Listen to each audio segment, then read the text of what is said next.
mention that motivations do not negate free will, and Koco is going to be taking the opposition.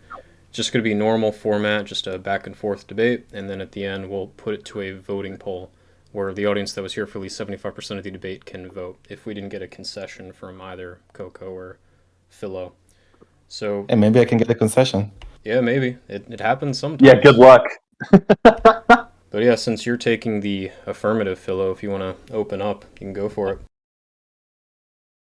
Okay, so as I was mentioning earlier, this is kind of like new territory for me that I don't have any place to reference. I just have a strong intuition about it. So I will try to argue that that having motivations does not negate uh, free will.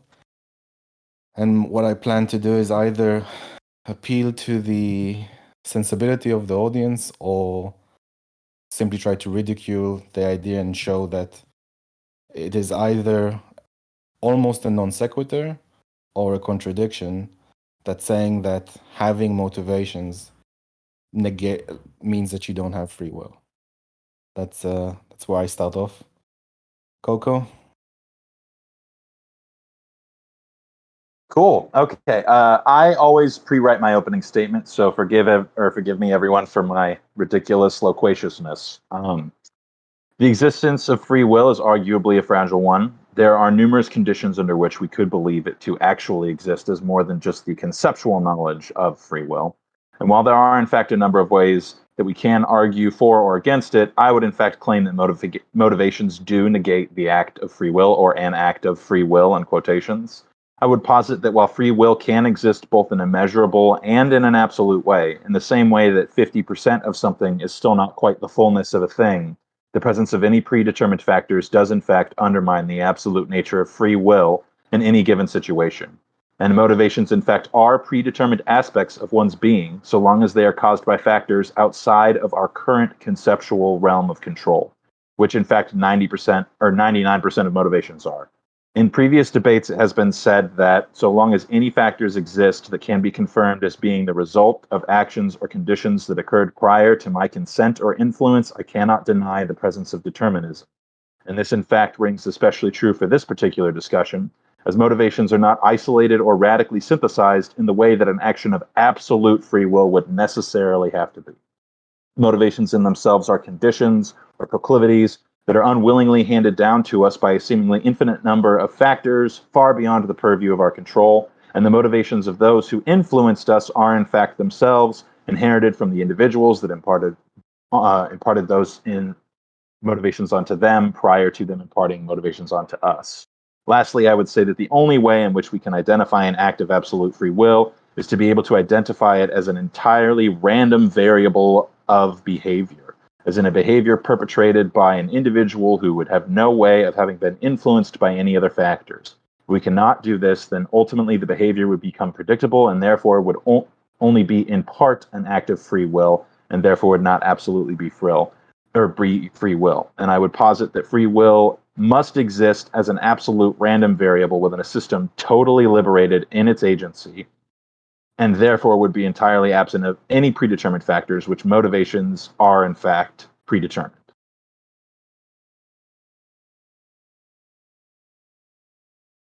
Okay. So I'll be more prepared for next time, I suppose. I'll just start like a back and forth if that's okay, Coco. Yeah, So absolutely. I figured that's what I typically like to do. I don't like to do a bunch of formal statements. I just do that for my opening.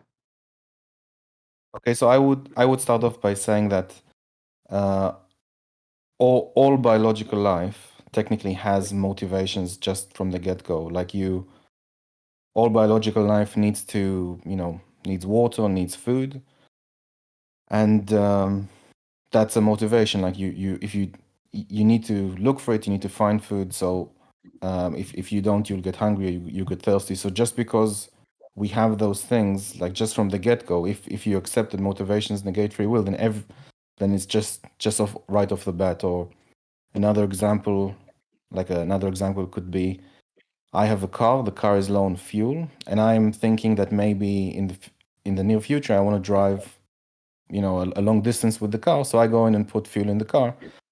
And a determinist would say, well, you had to put fuel in the car, therefore you had no free will.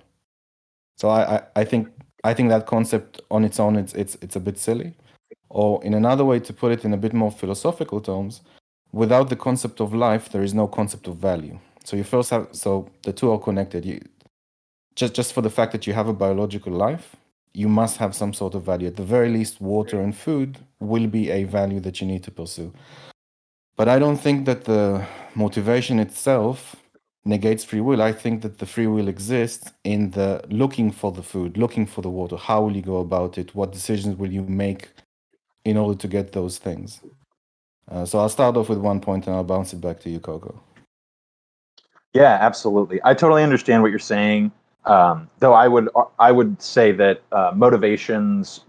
I don't know if I would necessarily include like a biological proclivity that you have to perpetuate your own existence as being a motivation that, or being the kind of motivation that I thought you were referring to. But regardless of that, I would say that there are, in fact, instances in which individual organisms do act outside of what they would have a genetic inclination to do. And we might be able to identify factors that contributed to that action ultimately, but they would necessarily have to be like in some way unpredictable in order for it to be free will. Because if you can predict the behavior consistently using a certain kind of algorithm, then I would say it undermines the existence of free will because it can be determined by definition.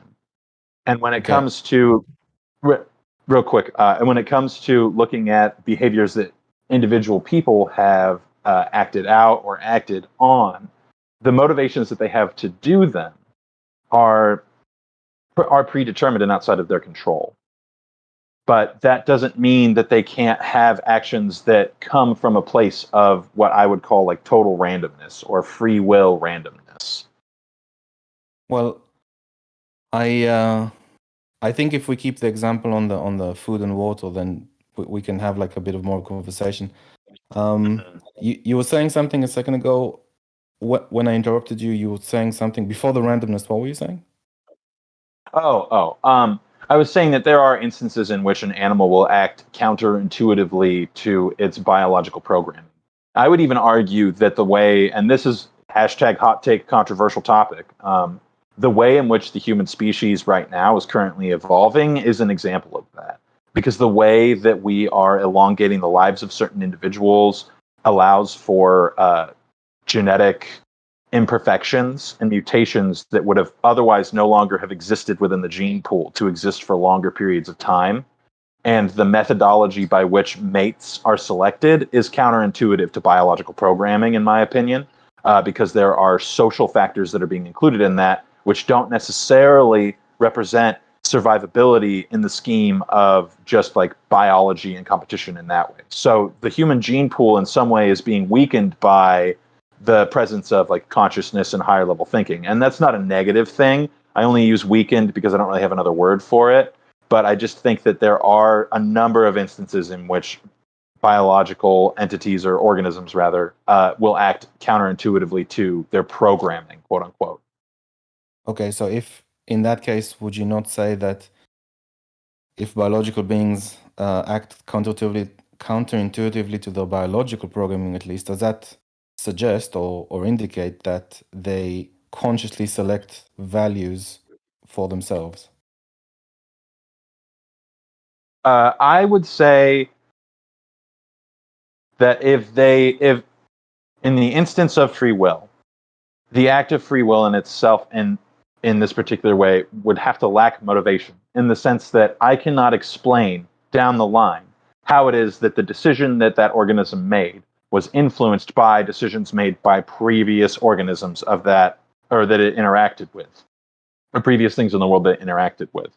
It would have to be a function of something that I would or a function of something similar to faith, right? So if you do something, so let's say someone goes into a burning building and they save a child and the newscast is or there's a newscaster there and they ask them like, why did you go into the burning building? And he says, well, I don't know, I just did it.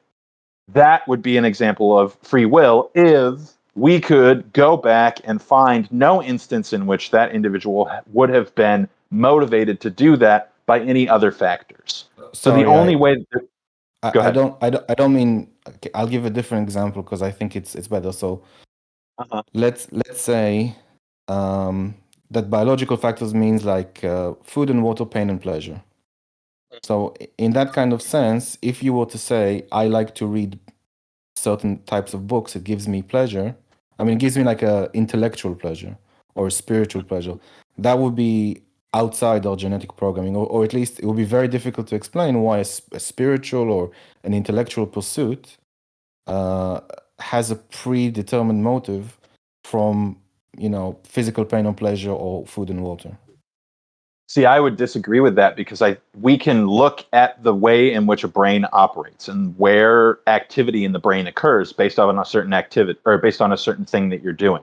So when we look at the brain during spiritual experiences, there's a specific part of it that's stimulated. When that part is stimulated, hormones are released in a certain way. Those hormones operate in operate in a similar fashion during different actions. Those are hormones of oxytocin, dopamine, serotonin, happiness, joy, addiction, things that our body is doing to reward us for having done something. And I could argue that certain individuals might have a proclivity to be more addicted to the release of those hormones through other mediums that they've observed other individuals getting those same releases from.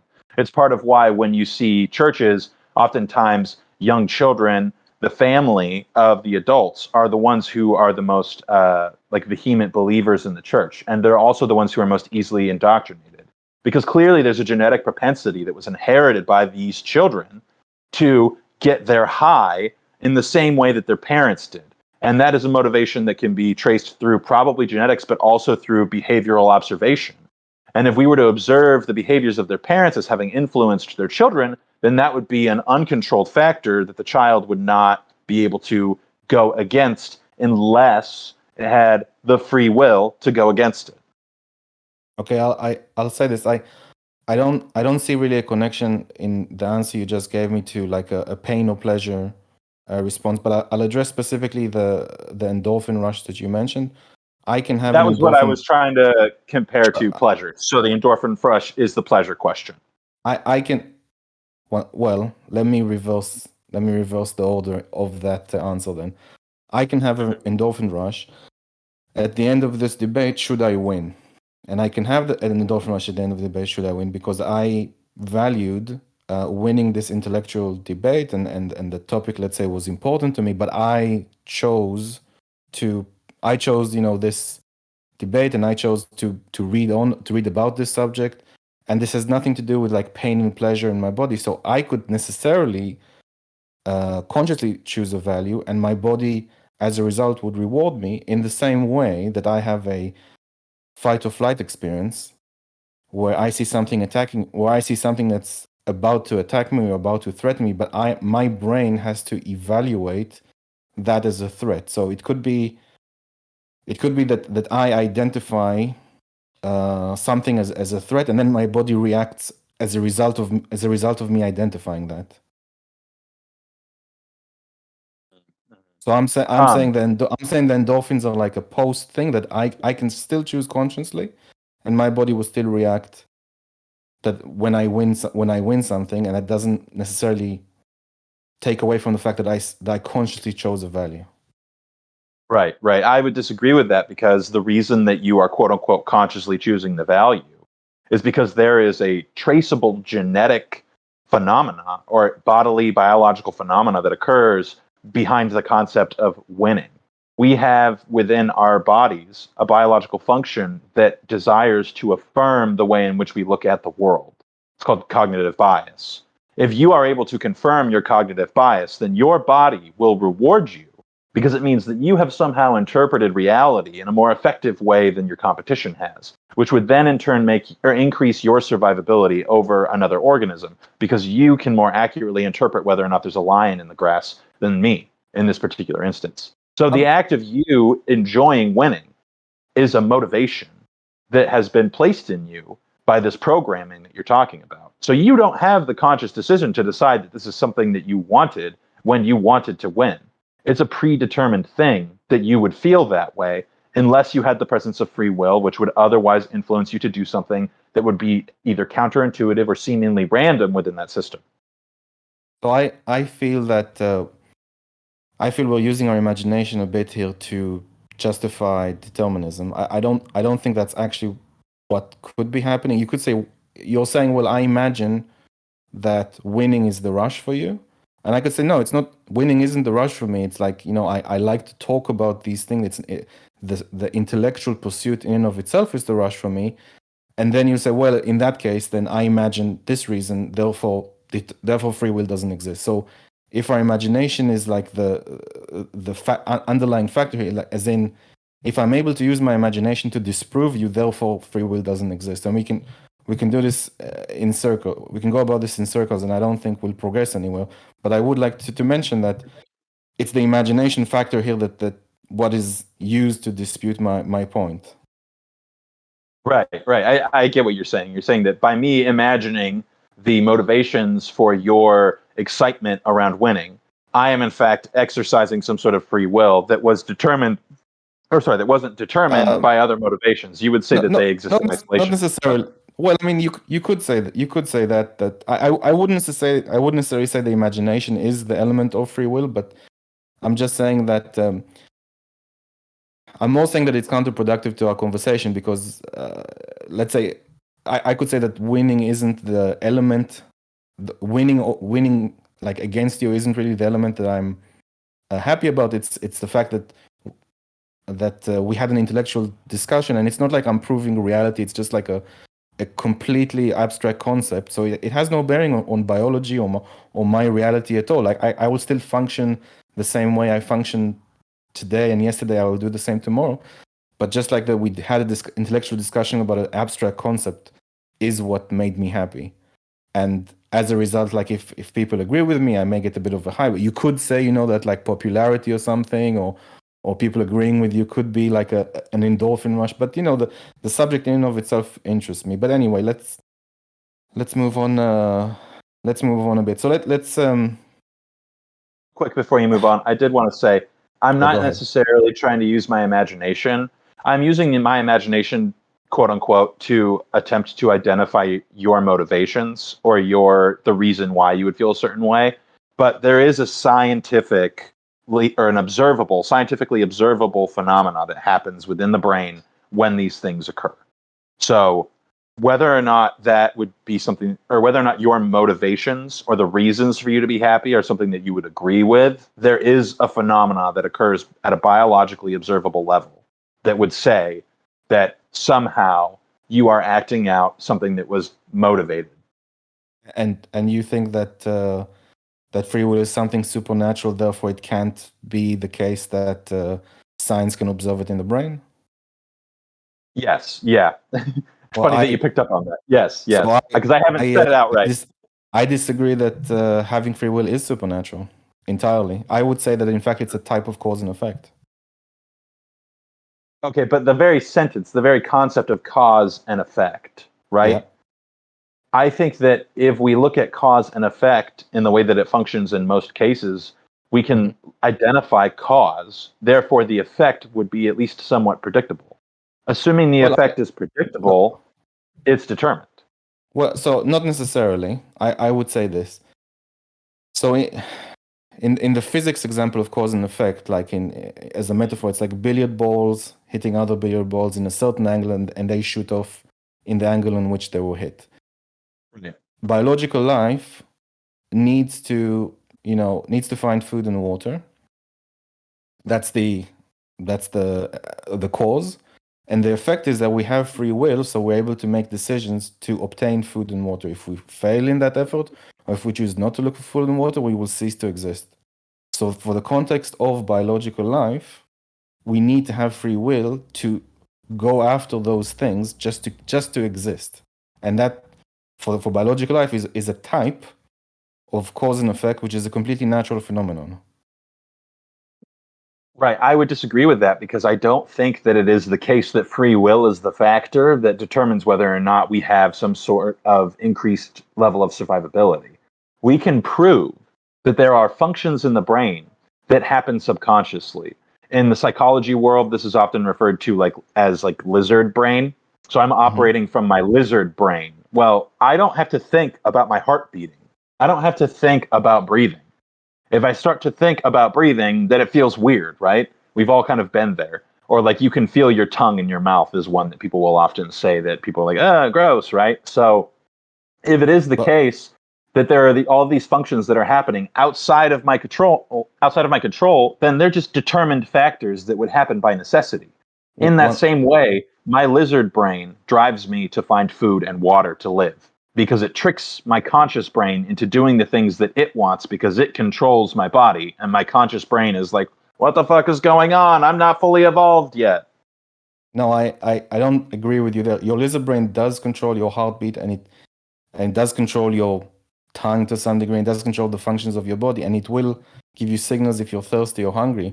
But you're the person that has to think many steps ahead to find water, to find food. That doesn't happen naturally, and lizard brain certainly can't just, figure out complicated problems for you so you can then obtain those values. Okay, but if someone were to knock you out for surgery, if someone were to knock you out for surgery, right? Mm-hmm. I didn't want to say something violent, so I apologize if that came off wrong. I was like, if someone punched you in the face, no. I mean, if someone were to give you anesthesia for surgery, you would continue to breathe, would you not? Yes, I know. I'm agreeing with the lizard brain concept here, but I'm saying for certain functions of the body, and I'm agreeing that you can observe stuff happening in the mind. But I'm saying because it's a natural phenomenon, that's perfectly okay.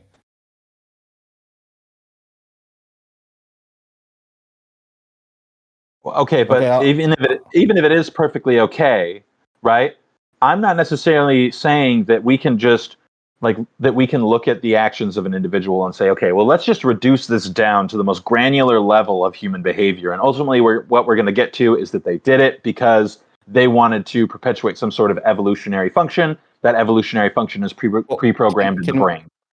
can we just hold on this line of thing because I have something to answer that a bit later on. So if you can save it, I would just add that I think you'll agree with me. Science cannot determine human actions and can't even determine animals' actions very well. Like it can't predict human or animal actions currently. Is As that someone accurate? who work No, as someone who works in marketing, I can tell you that even myself as a layman, I can predict the actions of people pretty consistently. I You can you can you. change. I think even as a marketer, you could say that like some people will purchase it, not every single one. Well, no, but then that would mean I'd have to be able to like know the motivations of every single person. I can operate from generalities and be pretty dang accurate. I I Now, if I think if had, I go think ahead. even if you know the motivations of every single person, you still won't be able to predict their behavior. Anyway, I'll Right, I'll I'll, I'll but continue. when I do know the motivations of a person, then I can predict their behavior, which would therefore mean that their behavior is predetermined by the motivations which were imparted on them outside of their own control. Okay, so Which let's was let's what I said let's in my move on. opening statement. Let's take that and let's move on to the next point. So let's say I have a variety of motivations, a buffet of motivations. Yes, and I'm saying that I can consciously choose which motivation I want to go after at any particular point in time. Does that indicate I have free will? You can consciously choose any motivation that you. Which motivation I want to go after? Like I have many things throughout the day I like to do, and I can consciously choose which one at any point in time. Does that mean I have free will?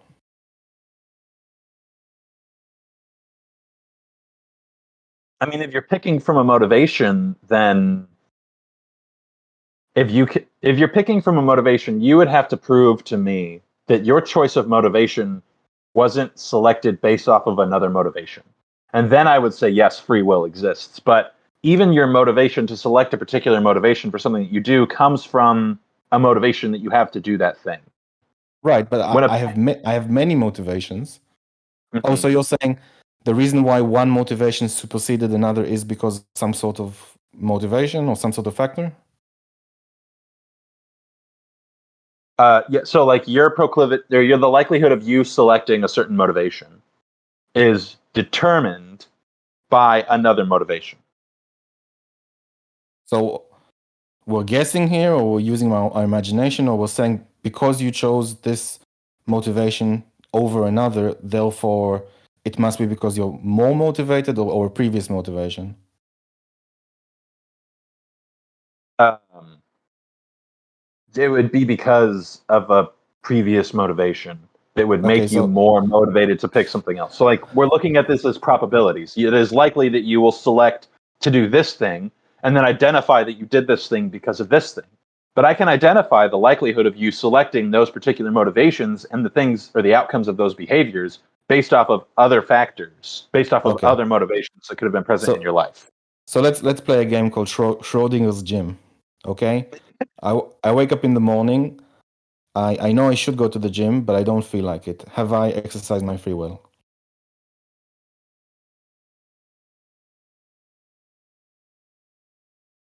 You know you should go to the gym, but you choose not to. I Uh, choose to stay in. To stay in. no, you haven't exercised free will. Okay, let's continue the game. A day later comes by. I know I should go to the gym, and this day I decide to go to the gym. Have I exercised my free will?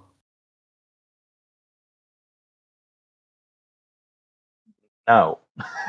Okay, so let's say I decide to go to the gym, but then at every 5 minute interval, I reevaluate if I should go to the gym, and there's like a in 5 minutes now, like I'm getting ready to go to the gym, and like no, actually I'll stay in. Then another 5 minutes, no, actually I'll go to the gym. Then another 5 minutes, no, actually I'll stay in. And then like a progressive like a 5 minute intervals where I keep changing my mind till perhaps I reach the doors of the gym. Have I exercised my free will throughout my Schrodinger's gym example?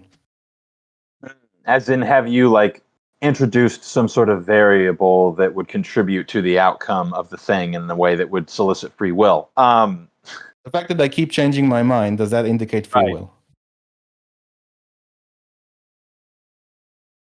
See, just on the face of it, I feel like I have to say no to this because my question then is like, well, can I identify motivations as to why you would think that you should go to the gym or shouldn't go to the gym? And then can I identify motivations as to whether or not you actually did go to the gym? And if I can do that, then no, you haven't exercised free will. You've been the unwitting victim of a bunch of other random things that have contributed to whether or not you were going to end up being able to or end up at the gym. So I'd like to posit that the idea of Schrodinger's gym is the ridiculousness of it. Like one day I choose to go to the gym, I don't have free will. The other day I choose to go to the gym, I don't have free will. I change my mind 100 times in the middle, I still don't have free will. And I reach the gym, like let's say after like an hour of back and forth or 2 hours of back and forth, and I still don't have free will. And then like I'm at the door of the gym, I'm trying to open it, then I said actually I'll go back home. And then I changed my mind, I chose another alternative, and I still don't have free will, even though like the whole process I keep changing my mind, and it does appear that I'm making like decisions, but because of motivations back and forth, then I must not have free will. So I'm just pointing out that it's a ridiculous concept to say that you don't have free will even though you keep changing your mind. Ridiculous concept to say. Well, just because you're changing your mind doesn't necessarily mean that free will is a present factor. You're changing your mind because of a bunch of other determined factors that are contributing to whether or not you ultimately are going to decide if you're going to the gym or not. I understand you're saying that, but I'm just saying that if you think sensibly about this, it's just a ridiculous concept to keep repeating and like assume that's why it's happening constantly, even though like I have two choices and I keep changing between them. But let's move on. So I would like to go over a point that we've previously talked about, and that is if I can choose my values.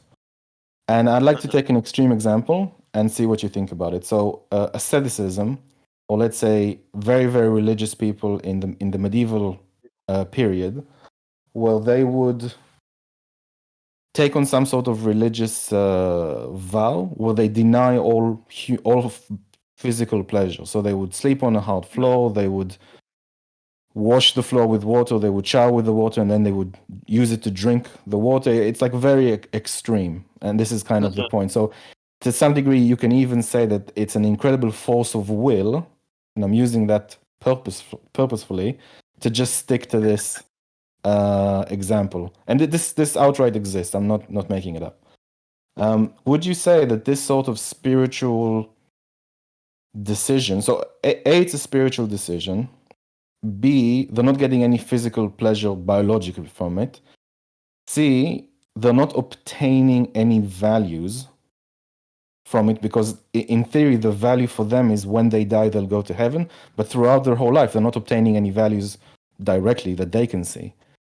So would you say that this is an example of will conquering motivations, at the very least biological?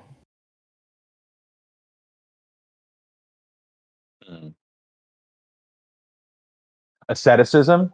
Yes. I would say that no, because there is a motivation for something that I could identify as being potentially an evolutionary factor, and that would be the idea of permanence or immortality, right? So I, as an individual, perceive that my existence, the concept of my existence, will be perpetuated into eternity if I deny myself certain things through this ascetic. Well, Right, that's a motivation that's been implanted in them by somebody else because there's no proof of it. It's not as if someone came down from heaven and I can scientifically or empirically prove that this entity interacted with this individual and said, if you don't ever have sex with a woman and never eat the flesh of an animal, then you'll live forever. Like, I can't empirically prove that. So it's a motivation that was imparted on them. And now when they're making all of these choices within that, there might be instances in which there are free will, but those instances would have to be identified as seemingly random within the system otherwise. Right, but if you're saying they have instances of free will, that kind of proves a point. Right, but I'm not trying to deny that free will exists. I think free will exists. The conditions of free will is what I'm trying to harp on here. The condition of free will is that it must be absent of motivations. If there Not are necessarily. identifiable motivators, then it is no longer free will because it becomes a behavior that is predictable. Can you just give me a second here, because I just want Yeah, to of course. stress what free will is for the sake of argument here. I don't agree that it doesn't have to be anything at all, like free from. Oh, this isn't the right one. Give me a sec. Yeah, go ahead. So I would say free will means selected from two or more alternatives that were possible under the circumstances, the difference being made by the individual's decision, which could have been otherwise. So free will, like you had a choice and your free will chose an alternative option, not like devoid of anything like constraining you, because at the very least I've already agreed that you need like food and water. So biological life has by definition some constraints, but the definition of free will is that you have two alternatives. You chose one, and you could have chosen one, but you chose the other. Like you chose an alternative option.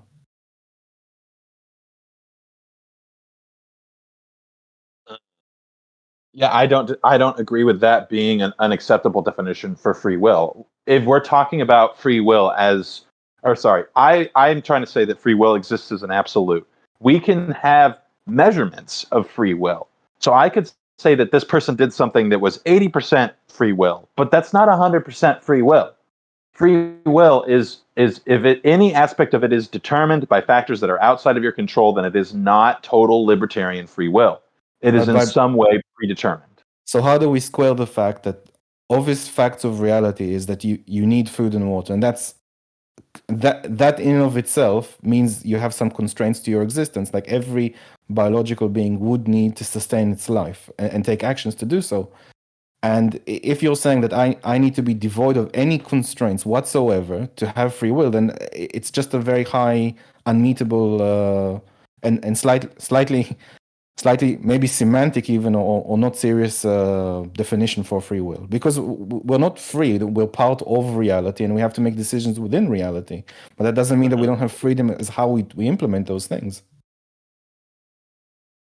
See, I would disagree. I would say that by raising the bar of what we would consider to be free will, we are in fact making free will more valuable. We're making it a much more powerful and rare instant.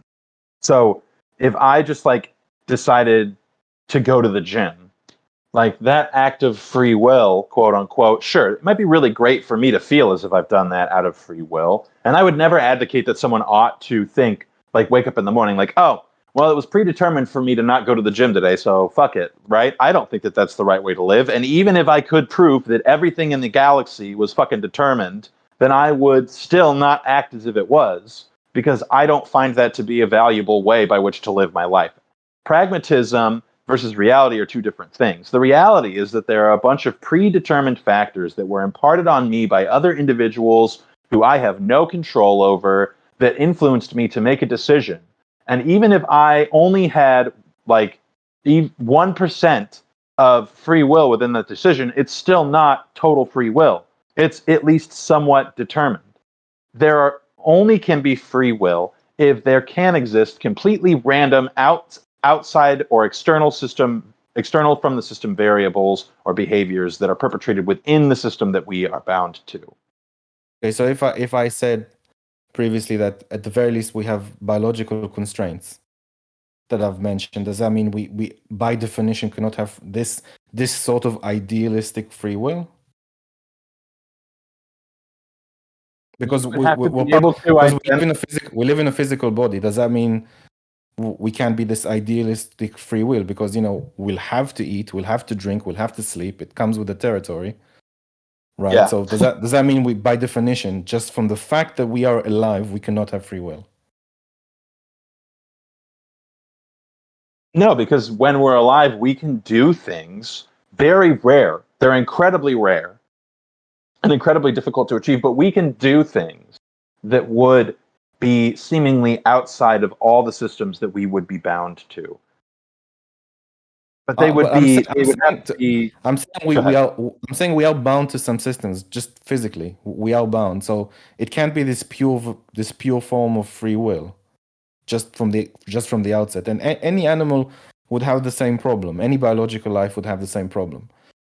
But that doesn't. I'm just saying that. But I think we're agreeing, but not agreeing on something. But I think that this idealistic, like maybe heavenly or maybe supernatural concept of free will that's devoid of the physical world, I don't think that's achievable, and especially because I said that this natural phenomenon of us having free will in order to keep us alive as a type of cause and effect, that is within that. That is within that framework. So I would still, like, let's say I can't meet this idealistic standard, but because I don't see it, I don't see this as an idealistic concept myself, free will, although I appreciate other people do. But I would say that free will is, again, the example of an alternative choice. But because of my free will, I made an alternative choice. Sure, and I would agree that that was the case if you could prove to me that that alternative choice was made in complete absence of other motivating factors. But as soon as you introduce a motivating factor, an aspect of something that is determined has been introduced into the system of free will. So sure, you've done something that was a little bit of an accomplishment. Like I agree with you in this psychological approach to stoicism type of thing where we say, oh, if I've done something, if I've made a good choice, even if it's a tiny little one, then this is a good thing. I should feel good about it. I agree with that. I think it's a great way to live your life. But that doesn't necessarily mean that you have this radical libertarian free will. It means that you have some small aspect of what could or of what is free will. But that doesn't mean that it's total free will. Okay, it's so still determined in some way. Let's stick to the small aspect of free will for the sake of because I admit I cannot have this idealistic libertarian free will in reality. I don't see how I can ascend my physical body and have and ascend my constraints. Mm-hmm. So let's stick to the limited free will for argument's sake. So we just have a bridge to talk about. I mean, you can obviously. I'm not forcing an opinion on you. You can say, well, I'm still under this opinion, but for the sake of a conversation, we're doing this. That's what I figured we were doing. We're good. Let's go back to that monk thing. Yeah. So you kind of agree that there's elements of free will, though, because they're not ascending. They're like ignoring or willing themselves to keep doing this very, very difficult and painful and silly, to be completely honest, path of life, because of some kind of like higher spiritual abstract concept. So we said, you mentioned we may live in the afterlife, therefore it's rewarding to do it now. But for argument's sake, throughout their whole life, they felt the lack of pleasure and definitely a lot of pain. So in terms of biological, like predetermined stuff, like pleasure good, pain bad, they will themselves to ignore those things. Are we in agreement there? They would have to will them. Yeah, they would have to will themselves to ignore those things. Yes. Okay, so I kind of had an argument if you would have said no, it's still determinism. So I'm just going to continue with it for argument's sake. Well, Let's but for say, the sake of the discussion, it felt like you were asking me, like, is there a presence of some kind of free will within that? Yes, there is a presence of some kind of free will within that. I'm not contesting that. outstanding. So for the determinism that isn't Koco, I would add like a layer to this aestheticism example, and I would say let's say for argument's sake that this monk / religion, I don't think it was an actual monk. I think it was like a Christian or Catholic monk, but or like a religious person. But let's say one day they were meditating as they do every day, and then for like 20 years of their life they've gone through this path of like no pleasure at all. Any pleasure is bad. Very, very harsh life for this idea of living getting into heaven at the end of their life, which they can't prove or not prove, they just believe it. And then one day they were meditating in the morning like they always do, and then they said, you know what, this is just ridiculous. I'm going to stop doing this right now, and I'm going to leave. Because I decide this makes no sense. I don't know, 20 years, I don't know what I was thinking. And now 20 years, this just doesn't make any, it's a complete contradiction. I'm going to stop doing this and go back to the city and have fun for the rest of my life. Would you say that's an act of free will? Oh, if they decide to no longer do this thing?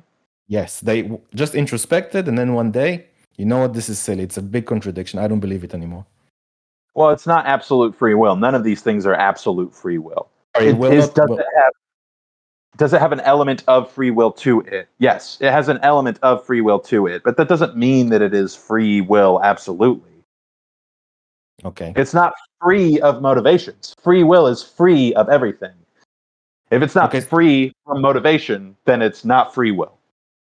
Because I'm noting down that we had some agreement that there was an element of free will. So I would say that now is a good time to add some more points to what I think free will is. So I think that the content of a decision doesn't matter. It isn't a good way of deciding if something is free will or not. It's like, for example, if I go to a coffee shop and I have a choice between coffee, tea, or nothing, and I choose coffee, like, was there some sort of motivation? I think the whole question isn't helpful to discover if we have free will or not. Is that a surprise? Wait, hold up. Say that one more time, please. So I think that the content of the decision isn't helpful to determine if we have free will or not. So I gave the example, or a very simple example. If I go to a coffee shop and I have a choice between coffee, tea, or nothing, and whatever I choose, you can just say, well, based on previous motivations, based on this, therefore you don't have free will, or I can say, therefore I do have free will. I think that the content of the decision itself isn't a good way of deciding if someone has free will or not.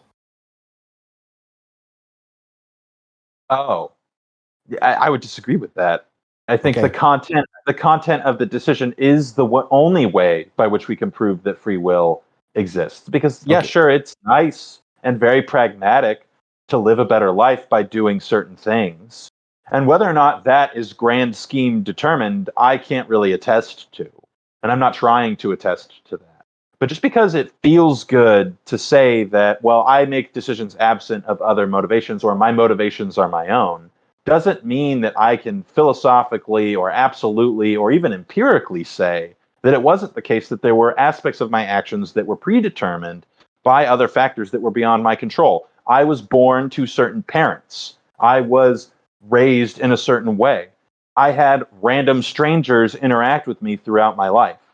So the actions that you make that you would perceive as having been free, sure, it might be valuable for you to view them as having been free. And I'm not contesting that.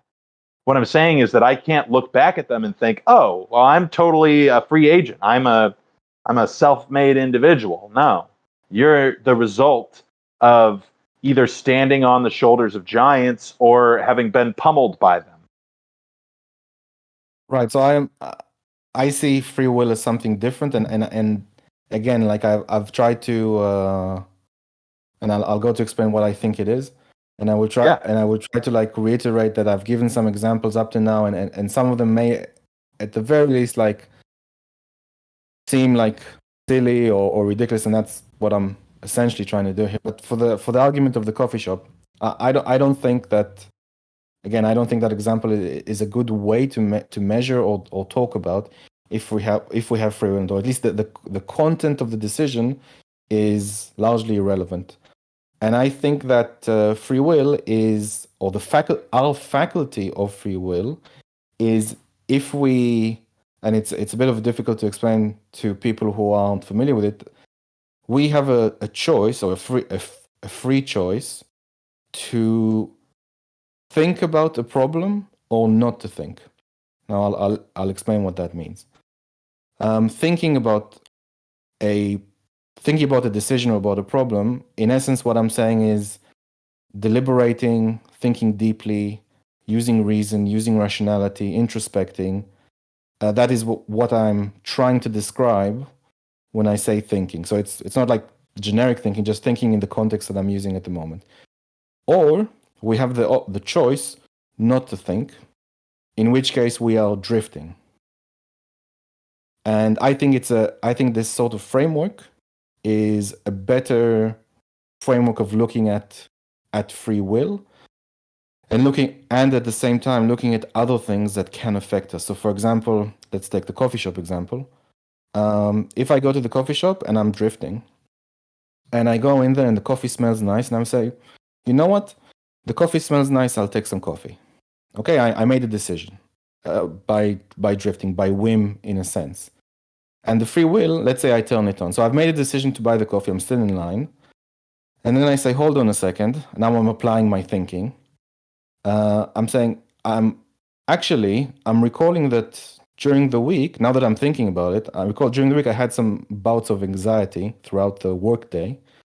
And maybe it would be a better idea if I buy a tea and perhaps a banana, because I don't want to trigger this anxiety today. I just want to give it a try, see if it doesn't. So initially, I made a decision on a whim in this particular case, and then I chose to think about it, and I made an alternative decision because I focused on it, and then I realized that I had an additional motivation that I didn't consider previously, which was that I had an anxiety, and now I'm motivated to reduce that anxiety. But before, when I was buying coffee, I didn't recall it. I didn't focus on the problem. And I would say that focus itself, focusing the thinking, is irreducible because it comes before the motivation. So that is the concept of free will. It's a kind of like introspection, thinking deeply, or if you look at it in a particular way, as an abstract concept, we have like a flashlight where the flashlight focuses on something. We have a choice to turn the flashlight on and focus on something and make a decision about it in a better way. Doesn't mean we get the right answer, but in a better way. Or we have a choice to not turn the flashlight on and just drive in the dark. That is what I think. That is what I feel free will is. Sure. And I would contest that there's no way for us to prove that all those thoughts that had become conscious to you were not occurring previously within your subconscious and influencing other factors that that would have ultimately determined whether or not you made the decision. Well, And while your I analogy, can actually prove it now if you'd like. So for example, sorry, go ahead. Go ahead. No, it's all you. Go ahead. So I would say, in order to prove that if focus is, let's just prove that focus comes before motivation, yeah. So if let's say you're in deep sleep in the morning, I wake you up and you're like really, really fuzzy, and I ask you, what's the purpose of your life? What's your motivation? What would your answer be? I don't know. So basically, what I'm trying to say is, like, you're in this state where you're not focusing on anything, and it's difficult to think of motivate. Like, I think the best thing you'll be able to do practically is say, I'm motivated to go back to sleep. Sure. But that doesn't Right? necessarily mean that was something that existed in an ideal way of free will, But what I'm trying to say or to even the show right is way. what I'm trying to show is that, and I'm trying to kind of show that people, that you yourself and people who are listening, like you can focus your attention deeply on something if you choose to. Like, you can introspect on your thoughts if you choose to. It's you can intuitively know that it's a conscious choice, and you can notice yourself like not thinking about everything. Let's say you are watching TV, but you're not really paying attention to it. You're just like daydreaming or drifting, and then you say, I need to think about something. You can intuitively notice that you're now focusing your attention on something else, and you're moving your attention to it, and that is the faculty of free will. Sure, it would be if you could prove that there were no motivations tied to it. Did you have Well, a motivation that made you think or made you go into that mode of introspection? If you did, can I identify why you had that motivation? If I can, then it was determined in some way. So you're saying if you are motivated to switch on your ability to think deeply about something, therefore it's not free. If I was motivated by a factor that I had no control over to switch on the state of being introspective, then it was determined in some capacity. I'm not saying it was entirely predetermined. I'm not saying that if you drive to the gym and every 5 minutes you can't make a decision about whether or not you're going to go, and then you get to the door and you're just standing there holding the handle being like, what the fuck should I do? I don't want to go in. I'm scared of people looking at me, but I do want to go in because I want to lose weight or be healthier. And you're just experiencing this really, really anxiety inducing thing that when you walk through that door, that it was somehow predetermined that you were going to go in there. I'm not saying that that's the case, right? That's still a powerful instance of action from that individual that should be applauded. But what I'm saying is that there are other factors that contributed to ultimately you deciding that you were going to do that. And as long as I can contribute those factors accurately to the action, then some part of that action is predetermined. And therefore, it cannot be free will. A percentage of it can be free will, but not the entirety of the action. Hold on, let me just rephrase what you're saying. You're saying as long as you can imagine a predetermined root cause to an action I've done, therefore it's not free will. You don't know for a fact, and the whole like discussion back and forth is, I mean, we haven't really done it here, but like in other discussions, you could just say, well, I imagine you wanting to turn on your focus because X, therefore you don't have free will. I'm saying that to some degree you can notice yourself that you're deciding to do that. Or for example, let's say you introspect on your thoughts and feelings. There's no motivation there's no like intrinsic motivation to analyze your thoughts and actions. There's no like value you obtain from it.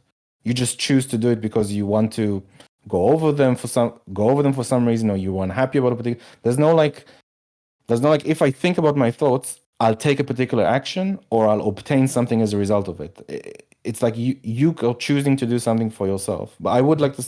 I'll let you respond, and I would like to say something in addition to that. But go ahead.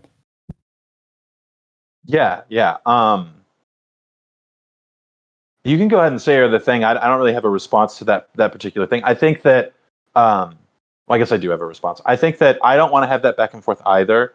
But if it were the case that like it was just my imagination that could determine whether or not something was going to be determined, then I would be able to make the argument that I'm a Scorpio, so I'm going to have this argument with you at some point, or that I'm an Enneagram 8-wing 7, so therefore I'm going to do this thing and it was predetermined. Like, I don't want to live my life that way, and I don't think that anybody should live their life that way. But that doesn't mean that I'm going to walk around saying that I'm an agent of free will. I'm an agent of somewhat free will.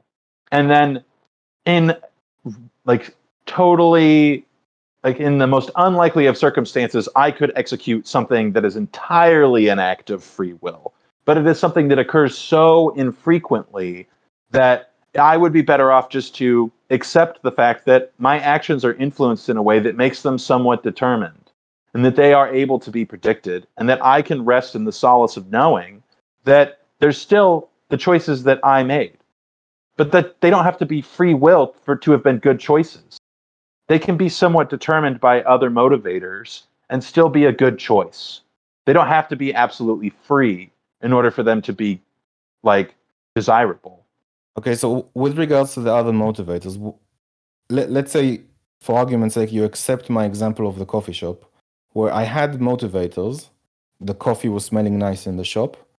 But when I thought deeply about it, I realized I had an additional motivator that I wasn't conscious of before. And then I made the difference. So I still have motivators for both cases. Yeah. But in the second example, when I was thinking deeply about something, I was aware of an additional motivator and then made a different decision based on it.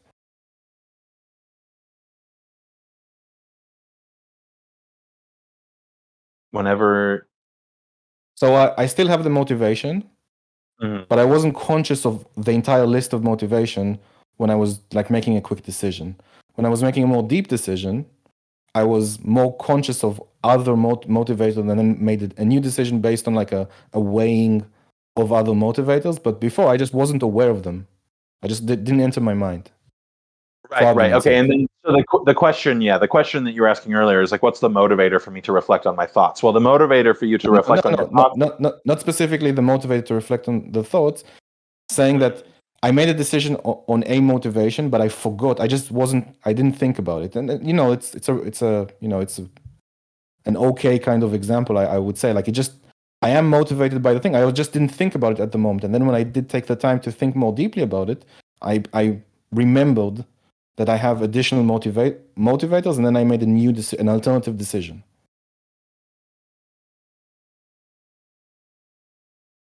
Sure, and that might be well and good, but the fact of the matter is that those motivations existed somewhere within your mind beforehand. They it's not that you pulled them out of your ass. They definitely existed. I'm not denying that. I'm just saying in the first example, I wasn't aware of them to make the decision. That I just didn't recall them in my memory. I wasn't conscious of them. I wasn't focusing on them. But in the second example, when I was paying more close attention, I did recall them and I made a new decision based on that. They still existed before, but I just wasn't focusing on them. Sure. I don't think that lack of focus necessarily would imply some sort of free will. It's just the level of presence that a specific motivator has in your mind. Well, now you've chosen to not drink coffee and to have a banana instead because the presence of the motivator in your mind has been overruled by other factors. Well, I find it to be more desirable to feel good in my body than I do to feel this anxiety again. Well, even that anxiety is a function of is a biological function that we as an organism avoid. I'm agreeing with you. I'm agreeing with you that the desire to not feel anxiety is overrides. I'm not disagreeing. I'm just saying I just forgot it. I wasn't focusing on that motivator. It's still a motivator. It's still a piece of information to make a decision on. But in the first example, because I was doing it quickly, because I wasn't thinking about it, I just didn't remember that through the last week I had these, like in the last week I had like 2 instances of anxiety, and I don't want to risk taking the coffee because it didn't feel good.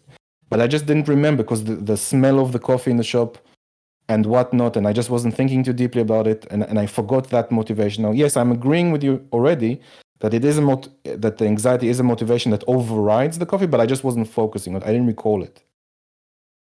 Right, but just because you didn't recall it doesn't mean that it somehow exists. Your decision to now recall it was a decision. Like that was a subconscious function of the brain for it to bring up that, hey, remember that one time that you drank coffee and you felt really shitty? Maybe we shouldn't do that again. That's a function of your body, your biological body, that is predetermined by your body's desire to avoid feeling anxiety.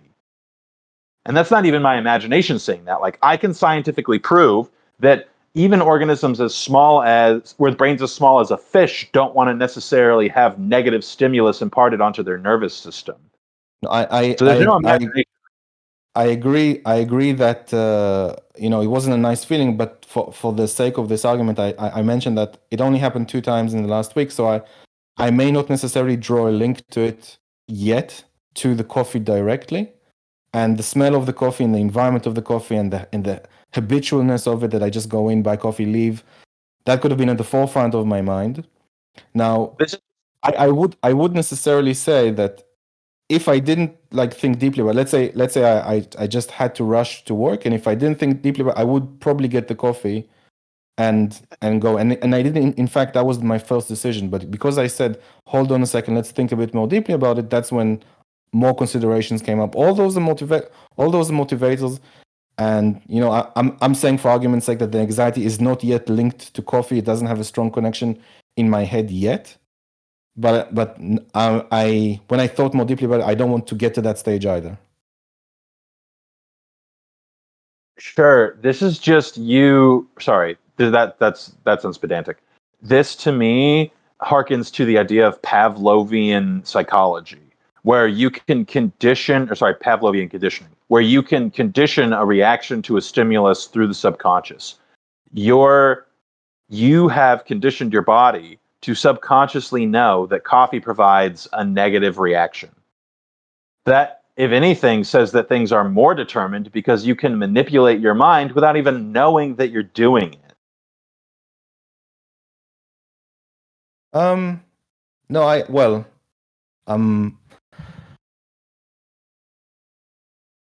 I think to some degree, like, I know we're debating this, but I think to some degree, like, people may intuitively like notice that it is like a sort of conscious choice. I understand that we're debating and we're coming up with, and it's difficult to say, well, look, just take my word for it, or like, you feel this way. And I'm not saying about, like religious experiences or something like, oh, you think God exists because you experienced it. I'm saying, several times throughout a day, every day, you experience focusing deeply on something, should you choose to, and you can choose not to. You can as well, because it takes a certain degree of energy. It's not free. Like so if you choose to expend that energy on a particular problem, a particular decision to make perhaps better decision, then I do feel that it is free will. But that's all I can say at this point. I would like to move to one last point that's like an observation that I made, but I'm not sure if you necessarily need to comment on it. But I would like to make it unless you got something else to say. No, I think we've pretty accurately covered both of our opinions on this. And while I will say, what I will say is that I do appreciate what it is that you're arguing for, and it is the way in which I choose to live my life. But I don't think that choosing to live my life that way negates the reality that exists outside of that. So, but go ahead, and I want to hear your other thought.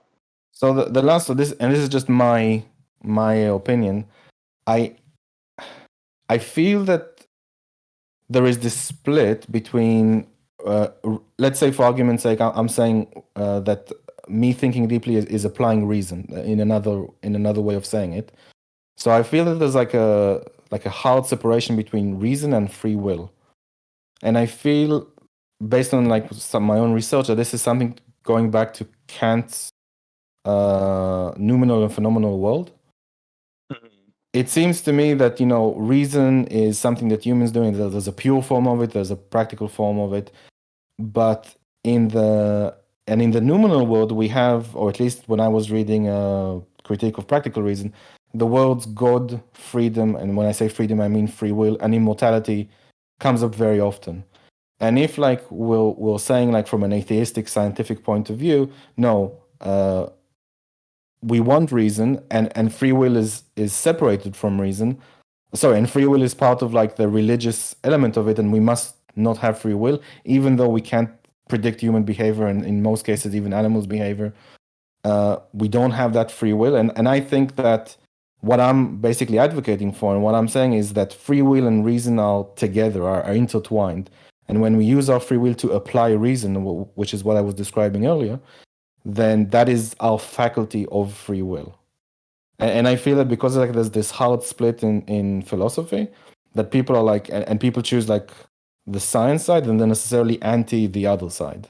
But I feel that they shouldn't, like, free will isn't part of something supernatural. I feel it's a natural phenomenon, and it should be together. So that was just it. Yeah. I would say that while I do agree with you that free will kind of can exist as like a natural phenomena, Well, actually, no, I don't agree with you that it exists as a natural phenomenon. I'm trying to be generous. I would Okay. say, yeah, no, I think that free will has to exist in some sort of supernatural way because it is the case that we can, in fact, as we gain more knowledge about the ways in which biology, physics, everything behaves, we can, in fact, with a pretty high level of accuracy, predict the actions of organisms and of things. And the more knowledge we gain, the more we're able to predict those things. Now, I would say that I guess it can be something that is material in the sense that we would have to be able to measure that it was immaterial. We'd have to look at something and say, I can't prove or predict this particular kind of behavior, right? But those instances are going to be incredibly, incredibly rare and so infrequent and so powerful and random that they would have like they would alter the conditions under which individuals would act permanently for possibly the rest of their lives. So those very small, rare, profound instances are the only times in which we could prove that something is immeasurable or unable to be predicted. But 99% of the time otherwise, I would say that those things are determined in some capacity. And like even mystical people agree with that. So the fact that we've got individuals who are operating from almost every single like viewpoint, looking at these behaviors, saying that well, there's certain things that are predictable or determined in some capacity, and the instances in which you go outside of that framework are incredibly rare. I would say that that would indicate to me that as long as there is the presence of any factor that was imparted on you outside of your control or outside of an organism's control, that the actions that you do can be predicted and determined from them 9 times out of 10. And in the rare instance where they can't be predicted or determined, there would have to have been a complete and total absence of motivations in all ways, not just like I responded, someone hit me in the face and I said, oh no, I'll be peaceful with this person. Like if I can, if I can't for any reason understand why that person did that or predict that they might do it again, then it would be free will. But if I know that that person is a specific or of a specific religious proclivity or was abused when they were a child, so they're more likely to accept being hit, then like that's a predetermined thing. You had a proclivity to do that. Whether or not it was 100% predetermined or 5% predetermined, some part of it was predetermined, and therefore it's not fully free will. And free will has to exist as a binary in the same way that Hegel would say there's a slave master dialectic. This is the same way. Okay? You can't be partially pregnant. You either are pregnant or you are not pregnant. And that free will operates in the same way. So I would say that the mechanism that I described free will being a part of, where you have thinking and drifting, I would say that in the drifting part, you can start considering concepts like evolutionary psychology, ideology, your parents, culture, tribalism. All these things can live can be part of the drifting world. Like these are outside influences, and because you didn't decide to think deeply about it, then you're just drifting through life. And I think that kind of framework allows for those things to exist. But if, for example, you take the aestheticism example, like you can still override these things under certain conditions. If you think deeply about it, if you make certain decisions, like no, I want to obtain this particular thing, and I'm using my, let's say, free will or the faculty of free will to make this conscious decision, then I think that you can still have that framework still allows you to have these things that can externally influence you, or you've picked up habits you picked up through your life that you don't know why, or concepts like let's say duty, where he says, well, why should you do this? Because it's my duty, and you stop thinking about it, you don't use your brain to think about it, you're just drifting, then it would influence you to make certain decisions, and you then can predict people's behavior more accurately. But because you have the option of the very least applying the faculty of your free will to think about it more and says, wait a second, why am I doing this? For what reason?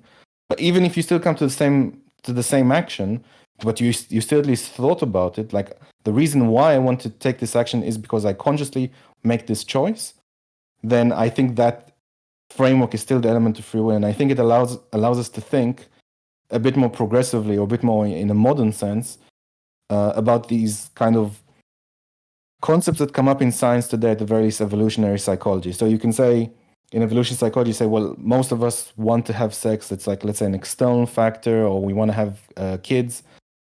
It's an external, not everyone, obviously, but that's and then they could then say, well, look, on average, most people have sex X times in their life. Most people have kids 1.7 times in their life. Therefore, we are right. And I'm saying, on average, maybe you can predict those things, and maybe some people are drifting through life, and maybe some people even made the conscious decision that they want to do these things. But what evolutionary psychology cannot predict is what type of partner I choose, because the type of partner that I choose is reflected on the values that I thought about, and what type of partner I choose can be counter to like generic to like evolutionary psychology points, but like, they have to be like a certain size, they have to look a certain way.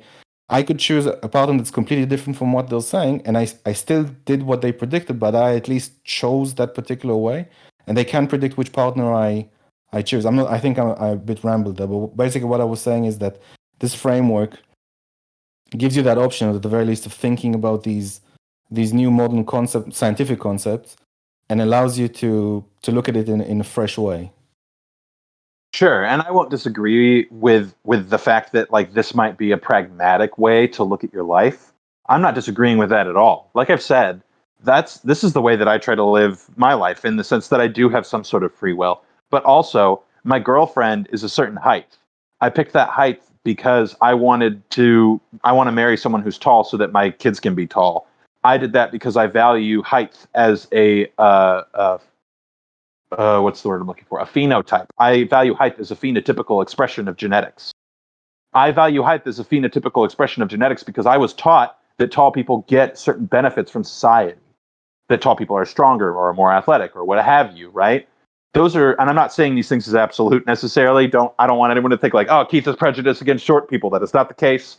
I'm just saying these are all things that influenced my decision to ultimately do something. And also, like, my girlfriend kind of looks like she could be related to me.